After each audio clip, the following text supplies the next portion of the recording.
सांगमाने महादेव आपणकर चलापथ को कुसुमित करंतु आसंतु आरंभ करिबा आजिर वीडियोटी आरंभ होइतिला स्वामी को मुंडिया मारिबारु जेहेतु आमको बोलबम जीवार थिला तेणुक राति 3टार उठी मु प्रथमे मो ठाकुर को पोछापोछि करी सुंदर फूल रे सजेई देइथिली। कारण मो मत अनुଯାयी घर ठाकुर को अपूजा रखी मंदिर जीवार किछि माने न थाए।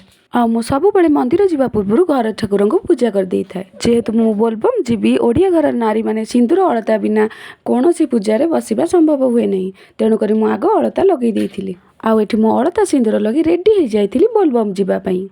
मो भली केउ माने बोलबम जाउचंदी सांग माने दया करी कमेंट करी कहंतु। आउ एही परी वीडियो देखिबा पई मो चैनल को लाइक और सब्सक्राइब करि दियंतु। चलंतु देखिबा हमें केमिति बोलबम जाइथिलु।